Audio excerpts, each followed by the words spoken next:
Catherine Muir, CEO of the W Series, thank you very much for being with us today. It's a broad one to begin with, but could you give us the W Series origin story? I got married at 42, had a baby very, very late in life. I'd had a number of miscarriages, and when this child finally stuck, I just stopped working. I'd been a solicitor that specialised in sport and a banker that did sports and leisure deals. And I just stopped working because this was the most important thing in my life. I thought I was not going to work again, and I got bored when he was 2 years old. So I was trying to think what on earth I was going to do in life. I knew I wanted to work in sport. I didn't want to be an advisor anymore. And just at that very time, I was having a drink with a couple of friends of mine who work in Formula One. And they said, what about a women's motor racing series? I thought that's a fantastic idea. Then when I looked into it, if men and women can race equally, I thought that's a dreadful idea. And then I did some more research and saw that in the previous 8 years, that actually the numbers of women who were racing in single-seater series throughout the world was actually going down year on year. And then I believe something had to change, and W Series was born. Very good. And when was that? Can you give us a date? That was about 3 years ago. 3 years ago. So it took from the idea to be written down on a scrap of paper to our first race. That took 2.5 years. And you've now just completed the first season. Yes. How would you assess the success of that season?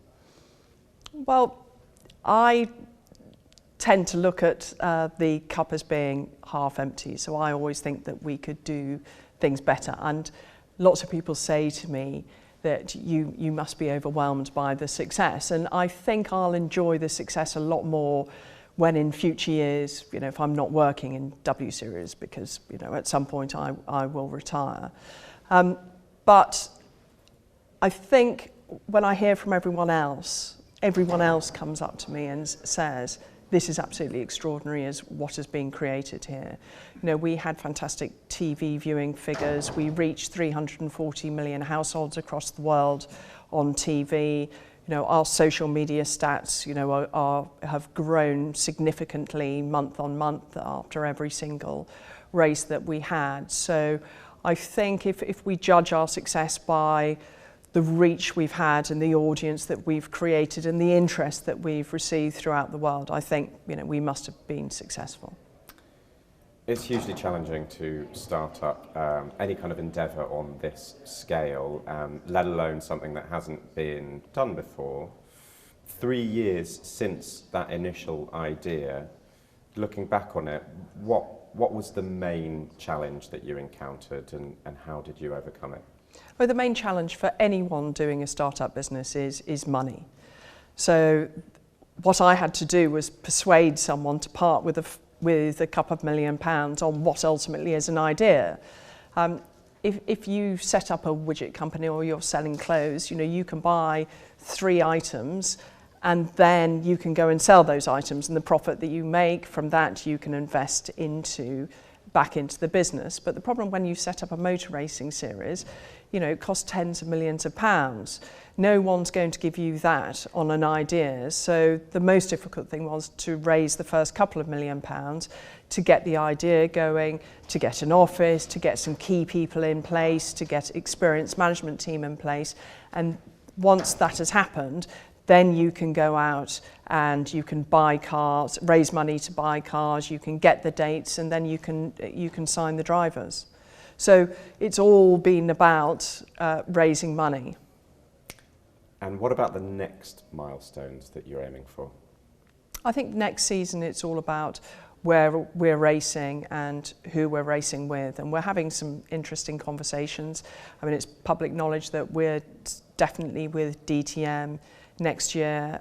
We may have some further races outside Europe, and watch this space. Hopefully we'll get some exciting news soon on that.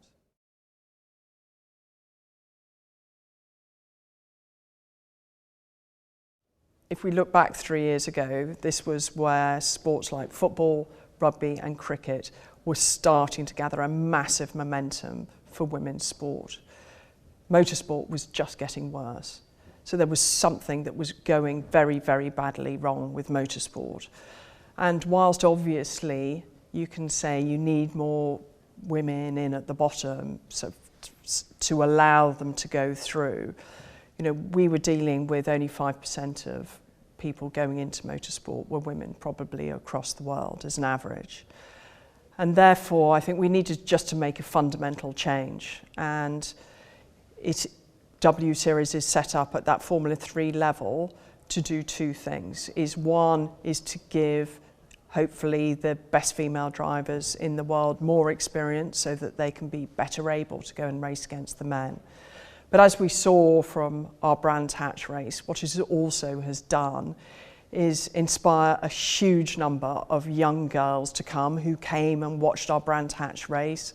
They were making their own W Series suits and outfits because we weren't selling, you know, merchandise to them last year.